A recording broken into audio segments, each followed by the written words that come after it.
ભાવનગરમાં મહિલા કોર્પોરેટરને મારી નાખવાની ધમકી આપનારની ધરપકડ કરવામાં આવી। સેજલબેન ગોહેલને ધમકી આપનાર બુટલેગરને પોલીસે ઝડપી પાડ્યો। બુટલેગર આશિષ પરમારની ડી ડિવિઝન પોલીસે ધરપકડ કરી। પોલીસે આરોપીની ધરપકડ કરી આગળની કાર્યવાહી હાથ ધરી છે।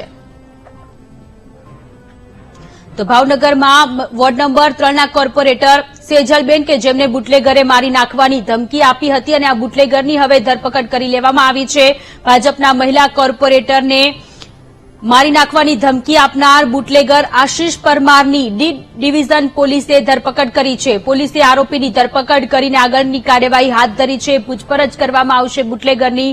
આ બે દ્રશ્યો, એક બાજુ આરોપી પોલીસના સકંજામાં આવી ચૂકેલો છે અને બીજી બાજુ આ બુટલેગર આશિષ કે જેણે મહિલા કોર્પોરેટર સેજલબેનને ધમકી આપી હતી, મારી નાખવાની ધમકી આપી હતી, હવે સકંજામાં આવી ચૂક્યો છે। પોલીસ દ્વારા તેની કડકમાં કડક પૂછપરછ કરવામાં આવશે અને કયા કારણોથી આ ધમકી આપી છે તે દિશામાં પણ પોલીસ પૂછપરછ કરશે। આપણી સાથે આ પહેલા સેજલબેન પણ જોડાયેલા હતા। તેમનું કહેવું હતું, જ્યારે તેમની સાથે ટેલિફોનિક વાતચીત કરી ત્યારે તેમણે જણાવ્યું કે એવું બુટલેગર દારૂના અડ્ડા બંધ કરાવવા માટે જ્યારે સેજલબેન દ્વારા કાર્યવાહી કરવામાં આવી એટલા માટે બુટલેગરે તેને ધમકી આપી।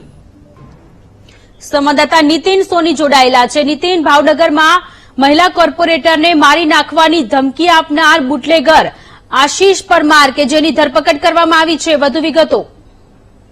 જી, ભાવનગર શહેરમાં જે કહી શકાય કે વડવા જે વોર્ડ નંબર 3 છે અને નગરસેવિકા છે ભારતીય જનતા પાર્ટીના સેજલબેન ગોહિલ, એને એક પોલીસ ફરિયાદ નોંધાવી છે કે આ વિસ્તારનો કોઈ આશિષ પરમાર નામનો જે વ્યક્તિ છે જે પોતે દારૂનો ધંધો કરે છે એમને ફરિયાદ આપી છે તેને વારંવાર મારી નાખવાની ધમકી આપતો હોય છે। આ પ્રકારની ફરિયાદ કરી હતી। પોલીસે આ અંગે સખત કાર્યવાહી કરી છે અને જે આશિષ પરમાર નામનો છે એની પોલીસ ધરપકડ કરી લીધી છે। એની કાર્યવાહી અને પૂછપરછ આગળ ચાલુ છે।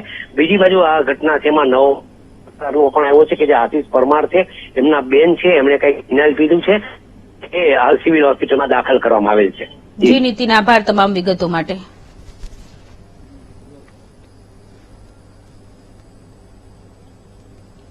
તો મહિલા કોર્પોરેટર કે જેને મારી નાખવાની ધમકી આપવામાં આવી હતી, બુટલેગરે ધમકી આપી હતી, આશિષ પરમાર નામનો વ્યક્તિ, આશિષ પરમાર નામનો બુટલેગર કે જેણે મહિલા કોર્પોરેટર સેજલબેનને મારી નાખવાની ધમકી આપી હતી, હવે આખરે પોલીસના સકંજામાં આવી ચૂક્યો છે। પોલીસે તેની ધરપકડ કરી લીધી છે। પોલીસ હવે આગળની જે કાર્યવાહી છે તે પોલીસ આગળની કાર્યવાહી કરી રહી છે। પૂછપરછ કરવામાં આવી રહી છે કે શા માટે તેણે સેજલબેનને આ પ્રકારની ધમકી આપી હતી।